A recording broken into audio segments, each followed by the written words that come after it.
예수께서 이르시되 나는 부활이요 생명이니 나를 믿는 자는 죽어도 살겠고 무릇 살아서 나를 믿는 자는 영원히 죽지 아니하리니 이것을 내가 믿느냐. 아멘. 여러분, 세상에서 가장 놀라운 뉴스가 뭐가 있을까요? 어떤 뉴스가 가장 놀라운 뉴스일까요? 지난해 3월 30일 영국의 더 선이나 또는 데일리 메일에서 아주 대서특필한 보도가 하나 있었습니다. 영국의 18세 고등학생인 루이스 로버츠라는 이 고등학생이 승합차에 치여 교통사고를 당한 것이죠. 루이스 로버츠는 교통사고 이후에 뇌사 상태에 빠지게 됩니다. 그렇게 나흘이 지났는데 그 의료진이 이 루이스 로버츠가 현재 뇌관이 전부 다 죽었기 때문에 더는 할 수 있는 게 없다, 그렇게 부모에게 말하죠. 여러분, 18살이에요. 그 부모가 어떻겠어요? 그래서 이 부모들은 청천벽력과 같은 의료진의 말에 기가 막혔죠. 그렇게 나흘이 지나고 결국은 이 부모들은 서로 이야기한 끝에 장기가 필요한 7명에게 장기를 이식해주고 그리고 루이스 로버츠를 떠나보내기로 작정하죠. 그렇게 이제 내일 아침 7시에 장기 기증 수술을 하기로 하고, 그 밤에 온 가족들이 이 루이스 로버츠의 병실에서 모여서 마지막 이제 아들과 또는 동생과 그렇게 마지막 시간을 보내고 있었습니다. 루이스 로버츠의 누나였던 제이드가 산소호흡기 연명 중인 동생의 손을 잡고요, 제발 깨어나라고 그렇게 손을 잡고 흔들죠. 그런데 그 순간 루이스의 상태를 알리는 그 그래프가, 그 모니터의 그래프가 갑자기 변한 거예요. 색깔이 변한 거예요. 이렇게 갈색으로 딱 변한 거죠. 저 동그라미 쳐 있는 저렇게. 이제 간호사를 불렀겠죠? 간호사가 이렇게 이야기합니다. 기계가 좀 오류가 있나 봅니다. 그렇게 얘기하죠. 그런데 기계를 아무리 껐다 켜도 이것이 변하지가 않습니다. 그래서 급히 의사 선생님을, 담당의를 부르게 되죠. 담당의가 와서 이 루이스를 진찰했습니다. 그런데 정말 있을 수 없는 놀라운 일이 일어난 것이죠. 이 의사가 막 소리를 쳤습니다. 지금 장기 기증을 위해서 수술하기 이제 몇 시간 전이에요. 이제 조금만 기다리면 장기 기증을 위한 수술을 해야 합니다. 지금 7명이 다 기다리고 있어요.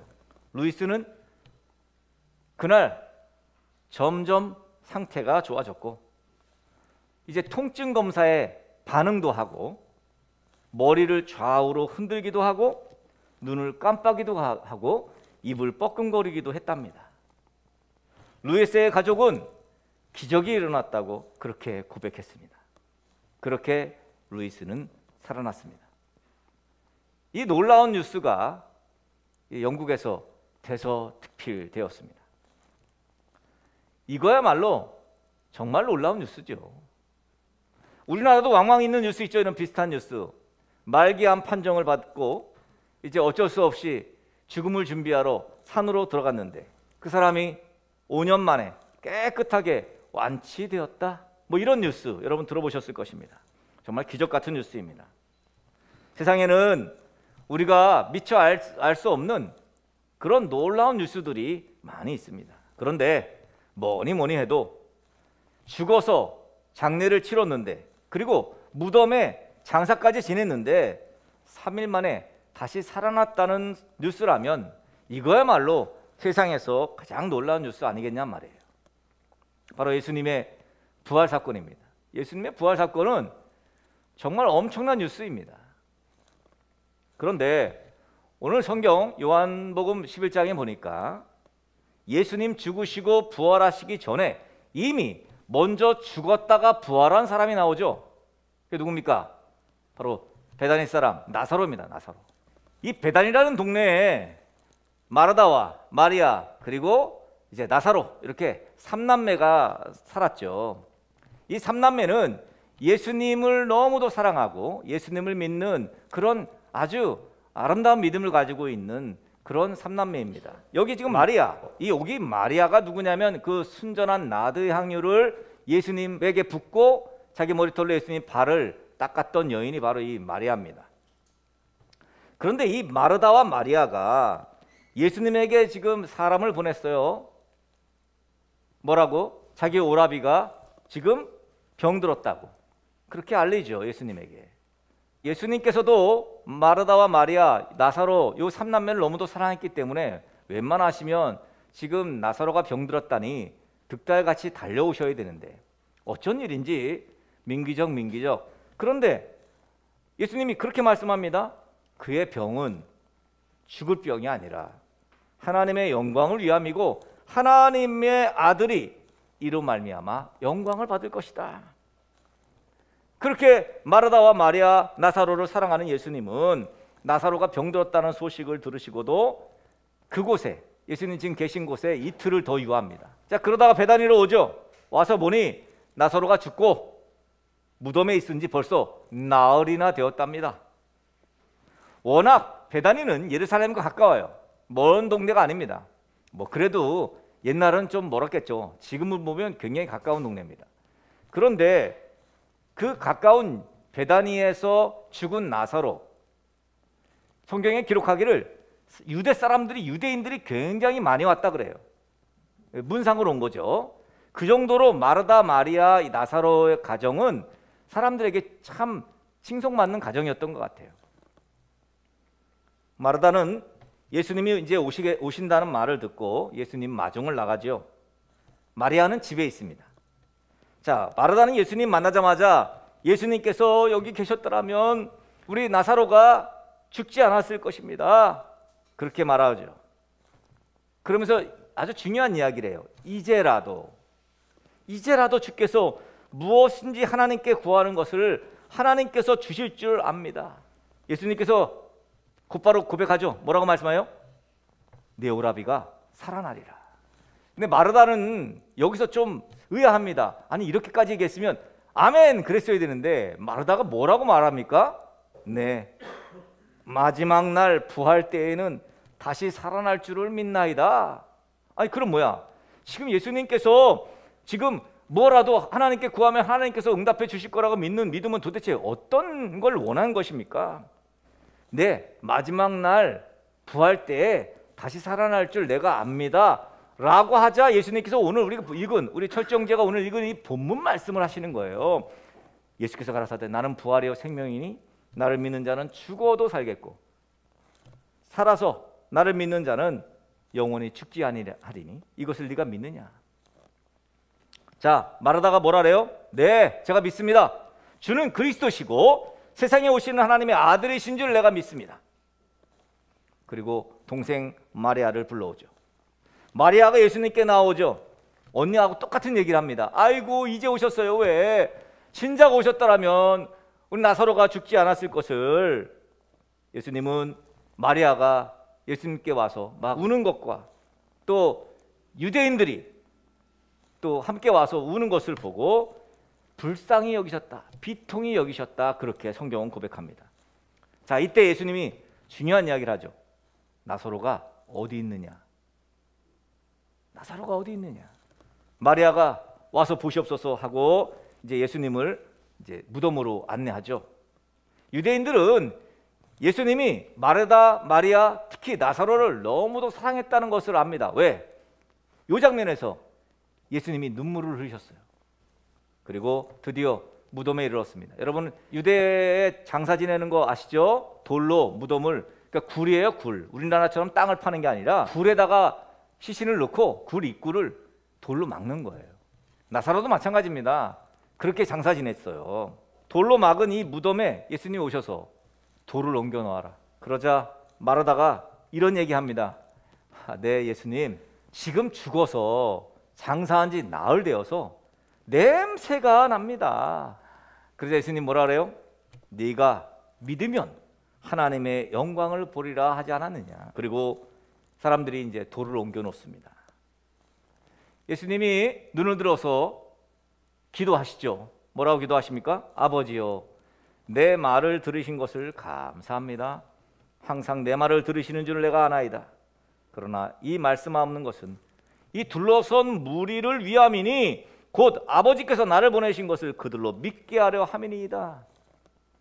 그러니까 내 말을 들어주시면 여기 유대인들이 하나님께서 나를 이 땅에 보내신 것을 믿게 될 것이기 때문에 내 말을 들어주십시오라는 거죠.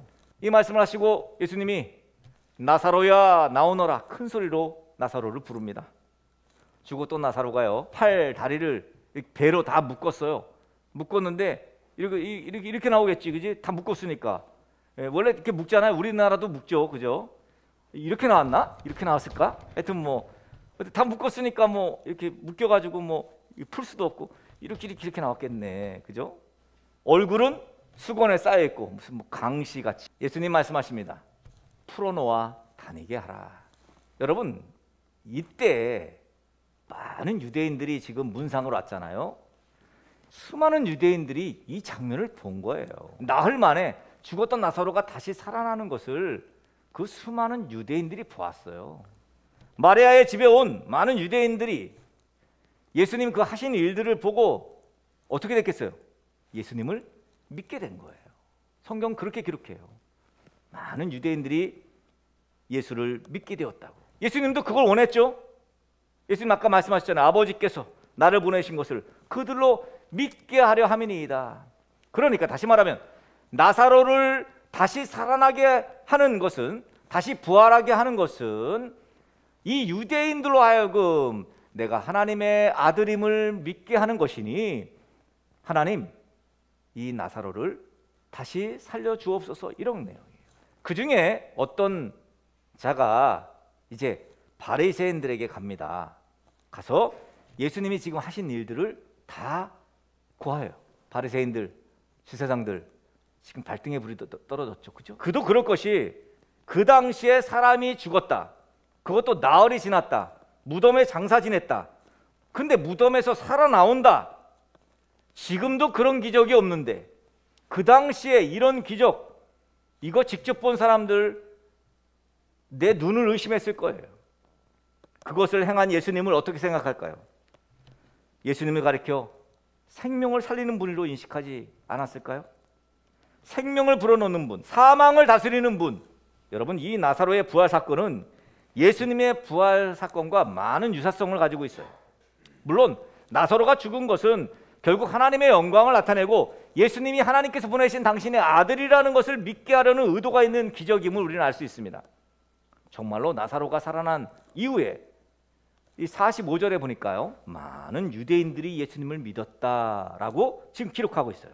여러분, 사실 죽고 사는 이런 문제는 예수님에게는 아무것도 아닌 거예요. 내가 믿으면 하나님의 영광을 볼 수 있는 거예요. 믿지 않으니까 질병에서도 두려움에서도 자꾸 불평들이 나오고 원망이 나오는 거죠. 예수님을 믿으니 치료해 주실 것이고, 그렇지 않아도, 치료해 주지 않아도 결국 나를 통해 하나님께서 영광 받으실 거라는 담대한 믿음이 지금 요구되고 있는 것입니다. 오늘 예수님께서 하신 이 말씀을 잘 생각해야 합니다. 예수님은 자신은 부활이라고 말합니다. 자신은 생명이라고 말씀하십니다. 만약 나사로가 다시 살아나는 기적이 없었다면 실제로 이 말씀이 쉽게 믿어지지 않았을 거예요, 사람들이. 그러나 무덤에서 손과 발을 묶은 채로, 얼굴은 수건에 쌓인 채로 저벅저벅 걸어 나오는 나사로를 본 많은 사람들이, 그래, 맞아, 예수님은 부활이고 예수님은 생명이야 라고 확신하게 되었을 것입니다. 부활이라는 게 뭐예요? 생명이라는 게 뭐예요? 죽음을 초월했다는 거 아닙니까? 그래서 죽어도 살겠고 살아서 나를 믿는 자는 영원히 죽지 않을 것이다, 그렇게 말씀하신 거죠. 어떤 질병으로도, 어떤 사고로도 그렇게 죽더라도 예수님께서 영호야 나오너라 하면 다시 살아나게 될 테니 죽는 것은 두렵지 않는 거예요. 그건 죽은 것이 아니에요. 또 죽어도 산다는 의미는 이미 죽은 사람들 있잖아요. 과거에 이미 예수님 믿고 죽은 사람들도 있고, 그 사람들도 다시 살아날 것이라는 의미를 내포하고 있습니다. 그러니 여러분, 예수님을 믿어야 합니다. 여러분, 아무리 나사로가 다시 살아난다고 해도 안 믿는 사람들이 있어요. 이게 문제예요, 이게. 그래서 믿음이 있다는 거는 엄청난 축복입니다. 여기 지금요, 대제사장과 바리새인들이요, 요때 예수님을 죽이기로 모의합니다. 나사로 사건이 가져온 결과가 뭐냐면 예수님을 죽이기로 이 바리새인들과 대제사장들이 결의해요. 이때 모의를 해요. 저 예수를 가만둬서는 안 되겠다. 죽이자. 그때 모의해요. 요때. 나사로 사건이 아니었으면 좀 늦게 예수님에 대한 죽음을 논의했을 텐데 나사로 사건 때문에 아주 어쩔 수 없이 지금 모의하는 거예요. 여러분, 믿음이 있다는 거, 죽어도 살겠고 살아서 믿으면 영원히 죽지 않는 영생을, 여러분, 그러니까 우리가 지금 살아서 믿는 거 아닙니까? 우리는 살아서 믿잖아요. 그렇다면 지금 우리는 영생을 살고 있는 거예요. 믿음은 정말 복 중에 큰 복입니다. 믿음이 있다는 것 자체가 얼마나 큰 복인지 몰라요. 그거보다 큰 복은 없어요. 근데 그것을 알 때가 옵니다. 우리 개인적인 종말이 올 때, 그때는 이제 알죠. 정말 믿음이 정말 중요하구나. 믿음이 정말 큰 복이구나. 여러분, 이 세상을 살아가면서 예수님을 믿어도 되고 안 믿어도 된다고 누가 그럽니까? 그것은 마귀의 속셈입니다. 그래서 우리가 복음을 전해야 될 이유가 되는 거예요. 예수님 믿지 않으면 부활은, 영원한 생명은 꿈도 꿀 수 없습니다. 그래서 부활이라는 것은 예수 복음의 끝판왕이에요. 복음의 완성은 부활이에요. 부디 이 부활하신 예수님을 믿고 우리의 부활도 믿고 이 땅에서부터 영원한 생명을 누리는 그러한 그리스도인들이 되어야 합니다. 믿음이 있다는 것, 내게 믿음을 주셨다는 것, 내가 이제 믿음으로 말미암아 구원을 얻었다는 것, 누구에게나 있는 것 같습니다만, 너무 싸구려처럼 여겨집니다만 절대 그렇지 않다는 거예요. 믿음이 없는 사람들이 얼마나 많은지 모릅니다. 예수님을 그리스도로, 예수님을 구원자로 믿지 않는 사람들이 부지기수예요. 정말 믿음을 가지고 있는 사람들을, 그래서 성경이 말하는 내용처럼, 예수님 말씀하신 내용처럼 정말 말세에 믿는 자를 보겠느냐? 믿는 사람들을 볼 수가 없어요. 여러분, 믿음이라는 것이 내가 믿습니다, 그럼 믿는 게 아니에요. 늘 말씀드립니다만 시간이 지나면 믿음이 생기는 게 아닙니다. 이 믿음이 생기는 게 굉장히 어려워요. 사실 쉽지 않습니다. 이렇게 나와서 예수님 믿습니다라고 고백하기 어렵습니다. 그렇게 되는 것 자체가 너무도 힘들어요. 왜? 우리는 이 땅의 육신의 삶을 살기 때문이죠. 우리는 지금 영원한 저 하나님 나라를 이미 누림에도 불구하고 그거 누린다는 사실을 모르고 사는 세대에 살고 있어요. 이익을 쫓는 삶을 사람들은 원하기 때문이죠. 부디 그 믿음으로 부활하신 예수님을 믿고 우리의 부활도 믿고 영원한 생명을 지금부터 살게 되어 하나님의 영광을 드러내는 그런 나사로처럼 이제 위대한 믿음의 삶을 사는 저와 여러분 되시길 간절히 축복합니다.